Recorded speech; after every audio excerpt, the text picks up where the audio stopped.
सुप्रभात बच्चों। हमने अगले वीडियो में जो गड़ा धन इस पार्ट को हमने देखा था, पढ़ा था, तो उसके आगे भी और हम आज पढ़ने वाले हैं। तो देखो, हमने पहले वीडियो में देखा था कि कैसे वो चारों बेटे अपना खेत खोद कर जो गड़े हुए धन की बात सुन, यानी उन्हें याद आया कि खेत में गड़ा हुआ धन छिपा कर रखा है। तब वो पूरा रात में जाकर वो पूरा खेत खोदते और 2-3 घंटे के बाद यानी वो खोद कर वो थक जाते और हताश और निराश हो जाते और सुबह ही वो अपने घर की ओर चल पड़ते। और रास्ते में उन्हें उनके पिताजी के जो परम मित्र थे हरिनाथ, वो मिल जाते और वो उनकी पूरी जो कहानी है, यानी क्यों हताश और निराश हो गए थे, वो जानकर हरिनाथ ने उन्हें एक सलाह दी। तो वो सलाह क्या थी, देखो, तुम लोगों ने तो खेत तो खोद ही लिया है, अब उसमें बीज बो दो। तो उन्होंने क्या कहा, अब तो तुमने वो पूरा खेत खोद लिया है, अब उसमें क्या करना है, आपको बीज बोना है। चारों भाइयों के उदास चेहरों पर खुशी की लहर दौड़ गई और ये सुनकर चारों भाई चेहरे पर खुशी की लहर दौड़ गई। उन्होंने हरिनाथ की कहे अनुसार ही किया। जो उनके जो पिताजी के मित्र थे हरिनाथ, उन्होंने जैसे कहा उन्होंने उनके अनुसार ही किया। खेत में नन्हे नन्हे अंकुर निकल आए और खेत में नन्हे नन्हे अंकुर निकल आए, छोटे छोटे अंकुर। तो उन चारों के मन में उत्साह जाग गया और ये देखकर वो चारों के मन में भी उत्साह जाग गया।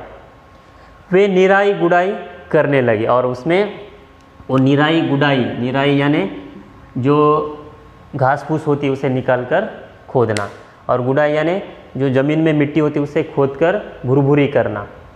फसल बहुत अच्छी हुई। हरिनाथ काका को धन्यवाद देकर वे फसल को बाज़ार में बेचने के लिए जाने की तैयारी में थे। अब देखो, इतने मेहनत करने के बाद, परिश्रम करने के बाद फसल बहुत अच्छी हुई और हरिनाथ जो काका थे, हरिनाथ काका को उन्हें धन्यवाद देकर वो अपनी जो फसल थी वो बाज़ार में बेचने के लिए जा रहे थे,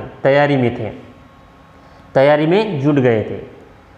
उसी समय तीर्थयात्रा से रामदीन और उनकी पत्नी लौट आए और उसी समय उनके पिताजी, कौन, रामदीन और उनकी पत्नी, वो तीर्थयात्रा पर गए थे और वो लौटकर आ चुके थे। माता पिता के आते ही बेटों ने उनके चरण स्पर्श किए। देखो, माता पिता घर पर आ गए और उनके चरण स्पर्श किए, यानी आशीर्वाद लेना, पैर को छूकर उन्हें आशीर्वाद लेना। गाड़ी में लदे फसल के बोरे देखकर रामदीन ने कहा, अब तुम्हें खेत में गड़े धन का राज समझ में आ गया होगा। अब देखो, गाड़ी में इतना अनाज था और उनके जो बोरे देखकर रामदीन ने क्या कहा, देखो, अब तुम्हें जो मैंने कहा था खेत में गड़ा धन है, वो आपकी बात समझ में आ चुकी है।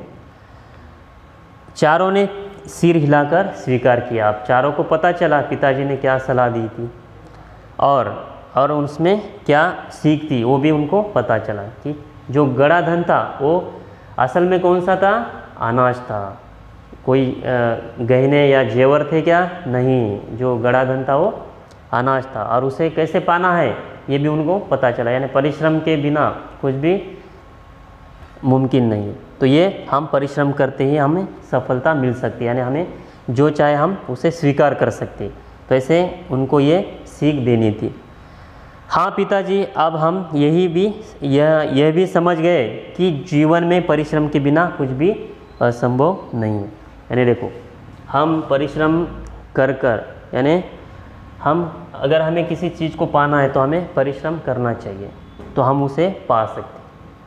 तो कुछ भी संभव नहीं है, परिश्रम के बिना कुछ भी संभव नहीं है, उनके समझ में आ चुका था।